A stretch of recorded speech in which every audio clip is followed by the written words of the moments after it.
I'd like to thank the Association of Women Endoscopists for allowing me to speak today on management of pancreatic cysts. So why do we care about pancreatic cysts? Well, a subset are pre-malignant and may become a cancer. In fact, in a meta-analysis of greater than 6,000 patients with IPMNs, 0.24% developed into malignancy. And really understanding the nuances of various cysts and the multiple guidelines is critically important in their management. Now, serous cyst adenomas, think of S for serous. They're very sponge-like. They have multiple small compartments. Some of them have the classic stellate scar, so all S's, stellate, small, sponge-like. Again, on EUS, you can see multiple small compartments, and they're lined by cuboidal cells. Serous cyst adenomas occur more commonly in females in the 6th decade of life. They are benign. And when you aspirate them, they have a low CEA, no mucin, and very low amylase because they do not communicate with the pancreatic duct.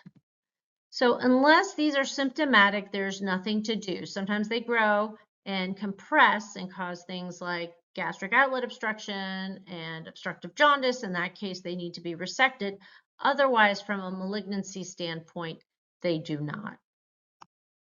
Then we have the mucinous cystadenomas, the mucinous or M for macrocystic, large compartments. You can see on cross-sectional imaging they can have thin septae, and you can see that on endoscopic ultrasound as well.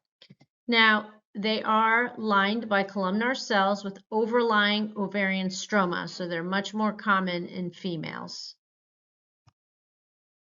Mucinous cystadenomas occur more commonly, again, like we said, in females in the 5th decade of life. They occur more commonly in the body and tail of the pancreas.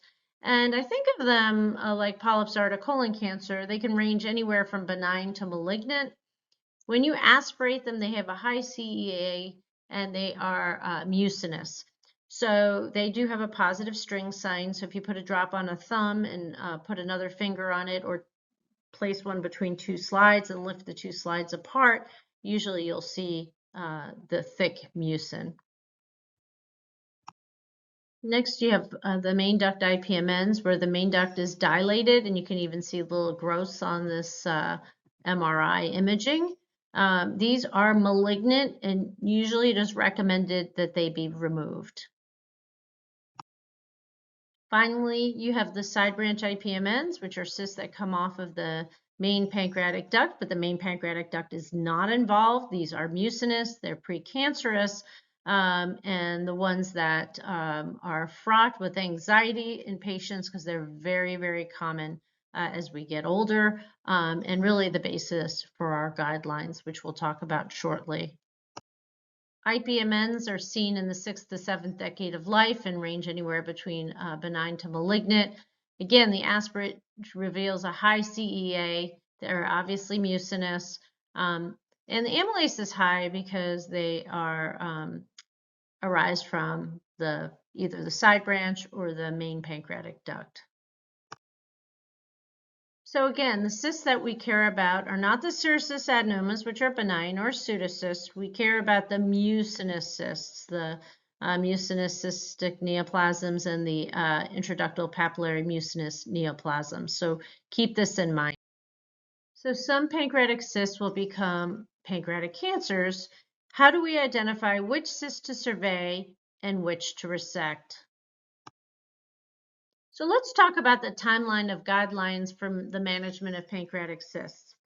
So first we have the Sendai guidelines, which was named after the Japanese city where the meeting took place. It was updated in Fukuoka in 2012, and finally in 2017 was the latest version. And again, these are the consensus guidelines. Then we have the European guidelines, which originated in 2013 and were updated in 2018. We have the AGA guidelines from 2015 and the ACG guidelines from 2018. We really are going to concentrate on the most recent and revised guidelines in this box here on the right. But before we start, we need to talk about some no-brainer concepts. If a patient is symptomatic, they're most likely going to go to surgery. If the cyst has an associated mass, they're most likely going to go to surgery.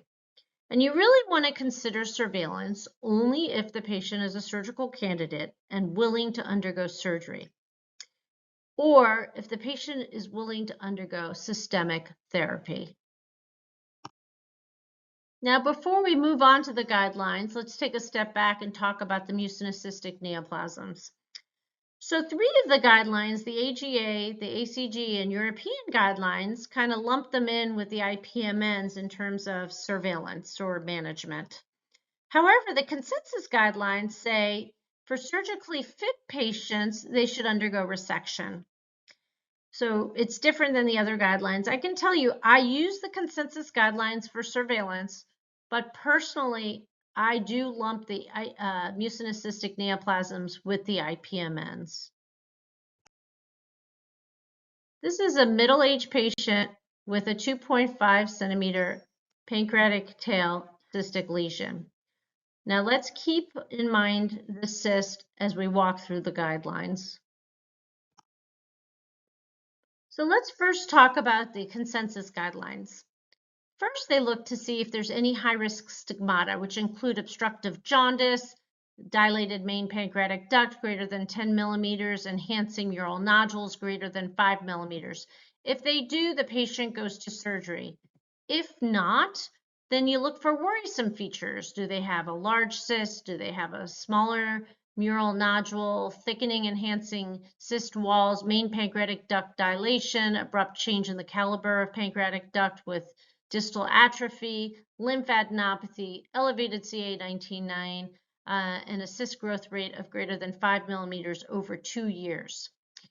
If so, then they recommend endoscopic ultrasound. But if not, then they go through a surveillance program based on the size of the cyst. And obviously, the larger the cyst, the more often patients are surveyed.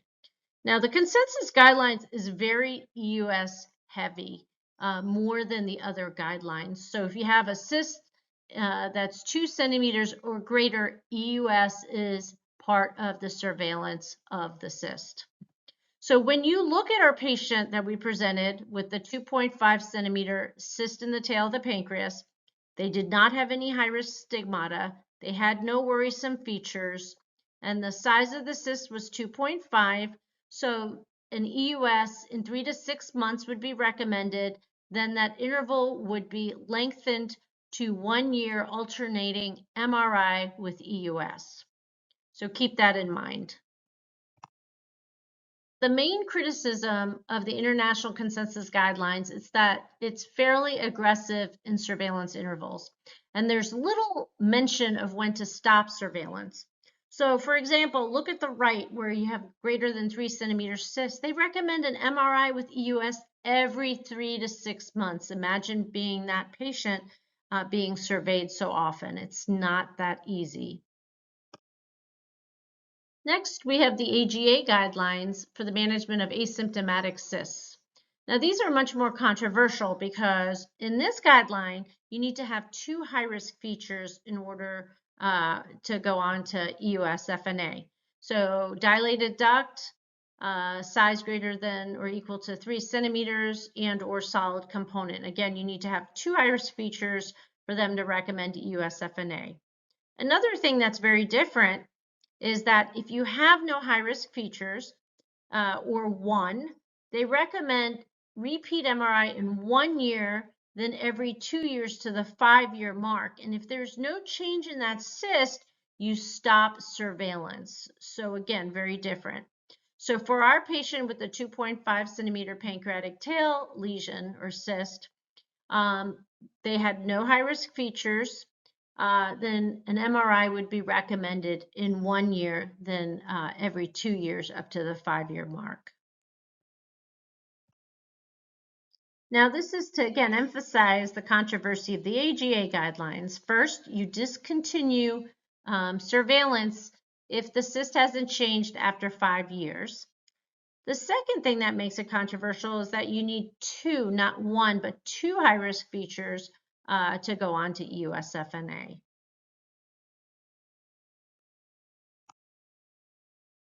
Finally, we have the ACG guidelines, which are very similar to consensus guidelines. So do you have any high-risk features? If not, then they look for main pancreatic duct greater than 5 millimeters, a cyst greater than 3 centimeters, or a change in the main pancreatic duct caliber with upstream atrophy.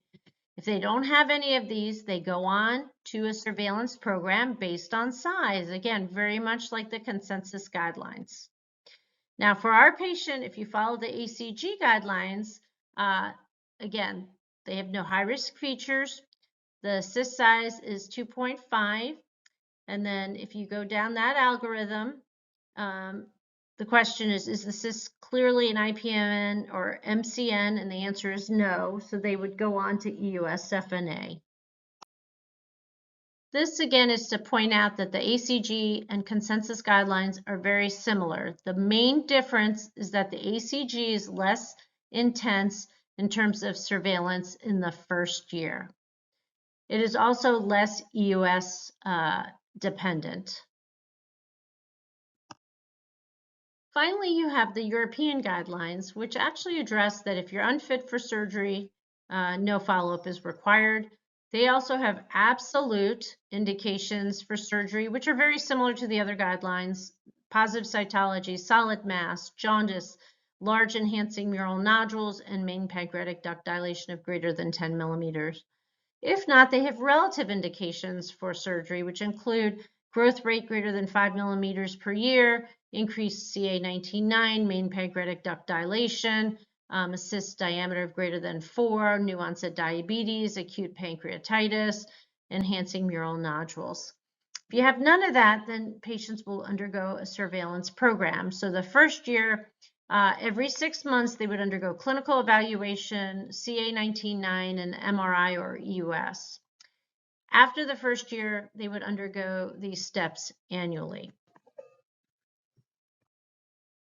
Now, again, this is to emphasize that our patient, since it's the first year of diagnosis, would undergo a clinical evaluation, CA19-9, and MRI or EUS every 6 months.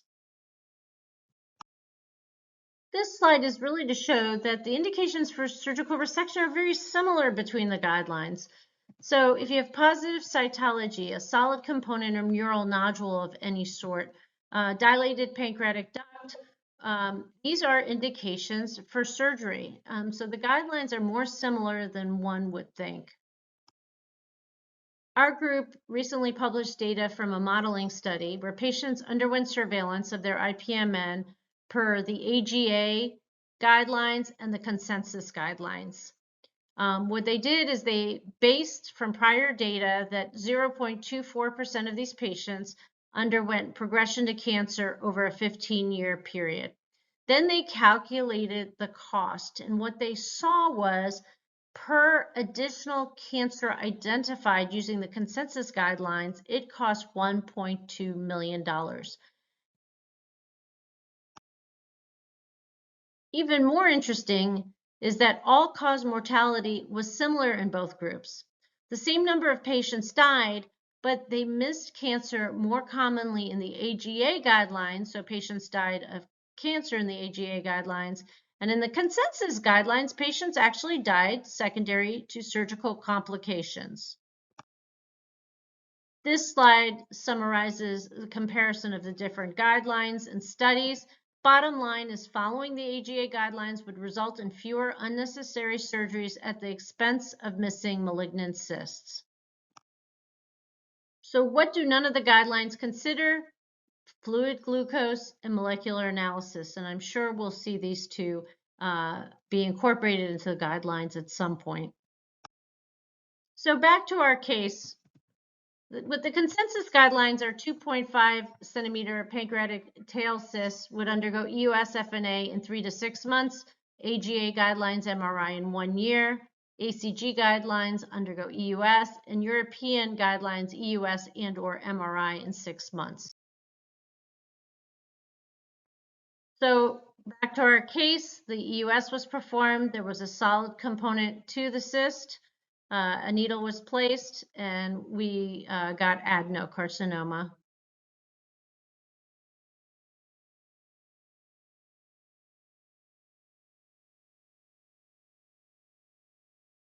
In conclusion, use your brain and guidelines. Don't survey if the patient's not a surgical candidate and refuses surgery and/or systemic therapy. Despite differences in controversy, guidelines suggest a roughly similar approach. You want to evaluate for surgery if they have a dilated pancreatic duct, mural nodule, associated mass, or positive cytology and biopsy. And again, you're not going to intervene on pseudocysts or serous adenomas since they're benign unless they're symptomatic. With that, I want to thank again the Association of Women Endoscopists for the privilege to speak to you today.